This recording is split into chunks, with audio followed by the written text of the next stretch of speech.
বহু প্রতীক্ষার পর কুলি সিনেমা এসে গেল সিনেমা হলে। তো আসল কথা বলি, কেমন হলো সিনেমাটি। সিনেমাটি মুক্তির সাথে সাথে রজনীকান্তের 50 বছর পূর্ণ হলো ফিল্ম ইন্ডাস্ট্রিতে। ভক্তদের কেজ ছিল অনেক, যা আপনারাও ভিডিওতে দেখতে পাচ্ছেন।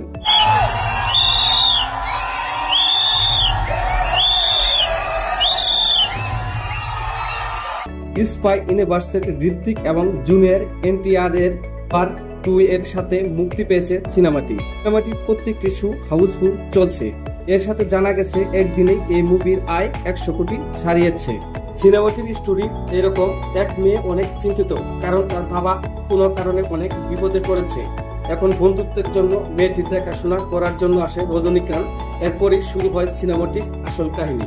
আপনাদের মনে প্রশ্ন থাকতে পারে, এ সিনেমা এলসিইউ এর পার্ট কিনা? তাদের জন্য বলি, না, এ সিনেমা এলসিইউ এর পার্ট না। মুকেশ কানাকরাজ নিজেই এই বিষয়টি কনফার্ম করেছেন। প্রথমবার রজনীকান্ত এরকম মাসি স্টাইলিশ অ্যাকশন রোলে অভিনয় করেছেন এরকম না।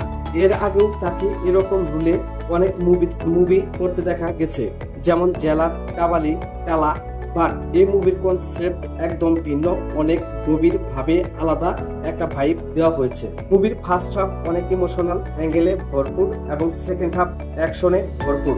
মুকেশ কানাকরাজ মুভির ক্যারেক্টারগুলিতে যেভাবে ফুটিয়ে তুলেছেন, এর জন্য সত্যি সে প্রশংসার যোগ্য।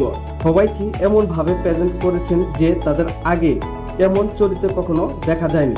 এছাড়াও মুভিটিতে আমির খানের ক্যামিও রয়েছে। মুভিটি দেখার পর মনে হচ্ছে মুকেশ কানাকরাজ আরো একটি ইউনিভার্স বানানোর চেষ্টা করছে। এছাড়াও অনিরুদ্ধের মিউজিক মুভিটির প্রত্যেকটি সিনকে আরো উপভোগ্য করে তোলে। সিনেমাটির নেগেটিভ নিয়ে যদি বলি, এটি দেখার সময় বারবার জেলারের মতো মনে হচ্ছিল, আপনাদেরও মনে হবে।